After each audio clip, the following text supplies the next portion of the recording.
Ол кісі студияға келмеді. Ал жағдай қалай болған біз әлі де мөлдірден сұрап біле алмай жатырмыз. Нақты қалай ренжітті, не айтты? Енді Диана ханым осы ең басында келді ғой, ол жерге Қапшағайға там барып, сол жаққа жиі барып жүрді ғой. Сол жаққа барды да, келесі күні біз бір кездесуден кейін мен эфирден шығып едім, сол кезде маған хабарласты. Қапшағайға кел деді маған. Кел дейді сізге? Иә, сол жерде бір таныстармен бір заведениеде отыр екен. Мен сөздің шыны керек, барғым келген жоқ негізі ол жаққа. Бармайым дедім, бір айттым, екі айттым, сосын прям қоймай айтып жатқасын. Онда мен жалғыз өзім барғым келіп тұрған жоқ. Қасыма білмеймін, біреуді ма тауып бер дедім да, енді мен машина айдап жүргенім бір жақында ғой, бір 2 ай болады Диана ханым, ондай алыс жерге барып көрмегенмін деген сияқты. Сөйтіп Даниярды, біздің қатысушы Данияр бар ғой, соны попросил барады. Мөлдірдің көлігіне отырып айдап алып келші Мөлдірді деді ме? Айдап дегенде емес, қасымда попутчик ретінде қасыма келсін деп. Бұл кісі келісті әрине. Иә, келісті Диана ханым. Өте мейірімді, сондай бір жүрегі нәзік, жұмсақ жан ғой.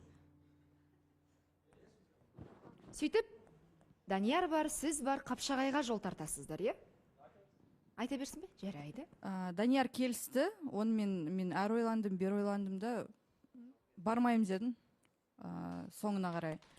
Себебі мен білмеймін, енді бір Алматының ішінде болса екен да, бір отырыс жаңағы заведение деген сияқты. Мен қуана баратын едім, енді алысқа қыз басыммен жаңағыдай бір басқа заведение жоқ па Алматының ішінде деген сияқты ғой. Соған бармайым деп едім, соған бұлқан талқан болып ашуланды, ренжіді маған. Сонымен екеуміз сөзге келісіп қалғанбыз. Маған айтады да, енді сен попросила же маған қасыма адам тауып бер деп, мен Даниярға звондап, Даниярды попросил деген сияқты, сен соның өзінде де бармайым дедің маған деген сияқты. Солай сөзге қатты келіп қалдық. Ал ол кезде сағат шамамен қанша болып жатыр? Сағат ол кезде уже бір 9-10-ның шамасы. Түнгі? Түнгі, иә. Сол кезде сізге Алматыдан Қапшағайға көлікпен жетті дейді, е? Иә. Дәл қазір тікелей байланыста Нұрсұлтан өзі хабарласқан екен. Ал тыңдайық, не дейді екен біздің Нұрсұлтан мырза? Қайырлы күн. Жақсы, шүкір. Енді сіз білетін шығарсыз, иә? Теледидар тұрған бөлмеден басқа жаққа кету керек? Жоқ, мен теледидар емес, далада жүрмін ғой.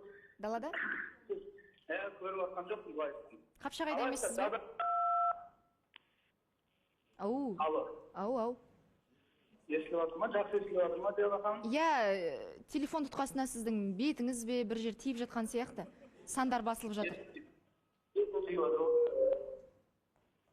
Болды ма? Иә, естіліп тұр. Сіз динамикке қойып сөйлесесіз бе, қалай болар екен? Динамикке қойдым. Ой, бәрекелді. Иә, енді айта беріңіз. Мөлдір қалай жағдай? Жақсы, өзің қалайсың? Тайға шығып жүрмін. Диана ханым. Ау.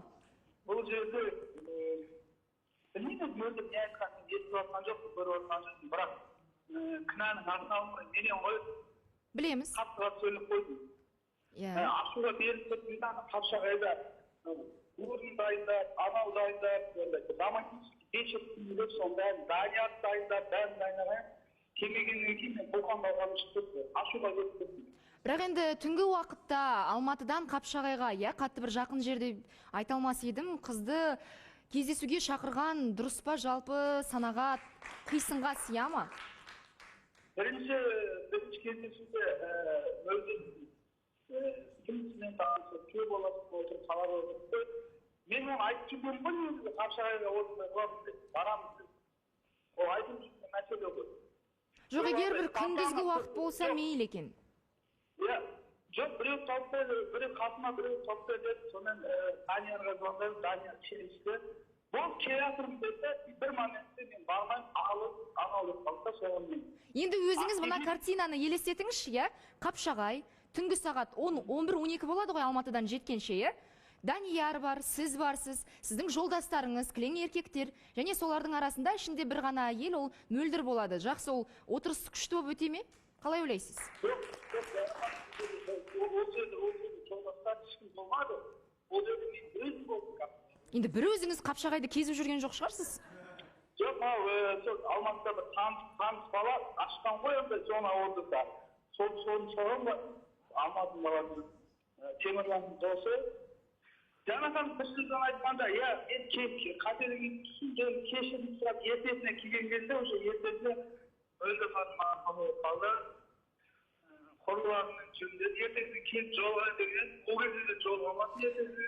Мен енді жарнамада Мөлдірдің өзінен сұрадым, және Мөлдірге енді былай айтқан екенсіз де, көлігің бар ғой, енді өзің келе салсаңшы, не болды сонша дегендей. Өзің жететін адамсың ғой дегендей. Жоқ, олай болмайды. Анау қатысушылар ретінде келмеген шықты ғой.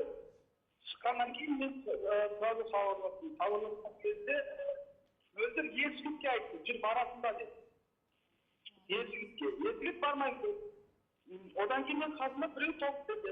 Мен біреусін бармаймын деді. Одан кейін анаған болған Данияр бар.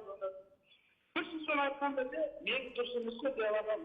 Сонымен бір апта оқып, Мөлдірмен бір сөйлесем айырып, WhatsApp-қа да жауап бердім.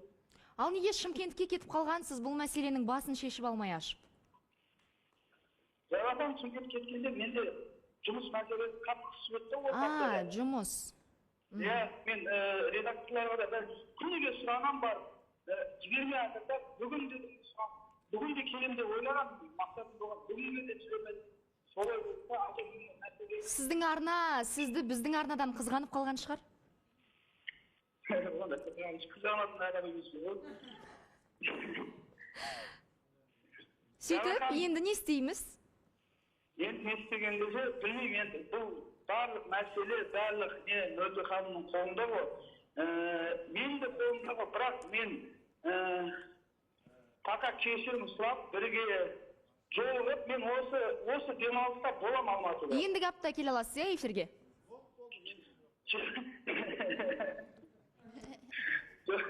Эфирдан да өмір бар ғой, жаңахан. Нұрсұлтан, қараңыз, жағдай былай ғой. Сіз бір рет келдіңіз, өзіңіз үміткер болып, сол кезде қайтадан Қапшағайға кеттіңіз, телефоныңызды өшіріп, жоғалып кеттіңіз, ол бір. Одан кейін Мөлдір сізді эфирге қайтадан өзі екінші рет шақырады, үміткер болып, келсінші маған Нұрсұлтан дейді. Одан кейін сіз қайтадан Қапшағайға кетіп қаласыз да, енді Қапшағайға Даниярмен болсын, басқамен болсын, жетіп алсаңшы, мен осындамын дейсіз. Демек, сіз екі мүмкіндікті де дұрысынан пайдаланбаған үміткер болып тұрсыз.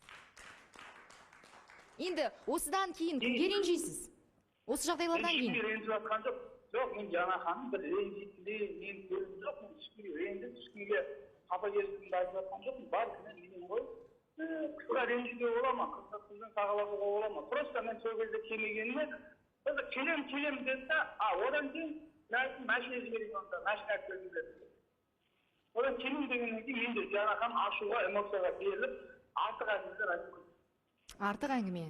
Сол артық әңгіме болып тұрған сияқты Мөлдірдің көңіліндегі қаяу да, басқасы да. Сол сөйлескенде, содан кейін хабар барды. Ертесіне өзі Алматыға келген кезде, естеңіз звондаңыздар, көтермедік 11-ге дейін. Кейін 11-де WhatsApp-пен сообщение жазғанда, я с подругой деп гуляю етіп. Мөлдір, Нұрсұлтанға айтарыңыз бар ма? Жоқ, енді Нұрсұлтан, мына жерде айтып жатсың ғой, енді кінә менен деген сияқты да. Бірақ қандай да ситуация болмасын, менің өмірдегі ұстанымым, Диана ханым, адам өзін өзі көрсетеді, қандай ситуация болмасын, жаңағы эмоция болсын деген сияқты. Негізі мен о бастан барғым келген жоқ ол жерге. Просто андай бір болады ғой, настаивать етеді ғой, прям кел деген сияқты. Мен сен үшін келдім ғой, Шымкенттен деген сияқты. Сол жағына бір екі ойлы боласың да, бір адам саған давить етіп жатқан кезде ойлайсың, блин, мен барғаным дұрыс шығар деген сияқты. Бірақ ақылға салып ойладым да, менікі дұрыс емес, мен бармауым керек, мен қыз басымен ол жерге бір ер азаматтың артынан, ана жаққа, тем более деген сияқты, мен бармайым дедім. И сол кезде прям қатты маған ренжіді да Диана ханым. Как будто бір бар ғой, болады ғой бір навязывание, чувство вины, чувство долга деген сияқты. Как будто мен соған баруға міндетті сияқтымын, жаңағыдай. Қалай түсіндірсем екен енді? Нұрсұлтан, былай істейік, сіздің де уақытыңызды алмай, қазір енді таныстықтың жалғасатын, жалғаспайтынын мен білмеймін. Сіз өзіңіз қазір YouTube арнадан қосып қойып көрсеңіз болады. Өйткені былай енді телефонмен тікелей эфир бізге жүргізген техникалық жағынан өте қиын. Сіз тоқтатуға ниеттісіз бе әлде тоқтатпайсыз ба деген сұрақ. Нұрсұлтан. тоқтатпайсыз. Онда біз Мөлдірден қазір Диана сұраймыз. ханым, Ау, Мөлдір ханым тоқтатқан жағдайда мен тоқтатпаймын. жарайды, келістік. Рахмет хабарласқаныңызға.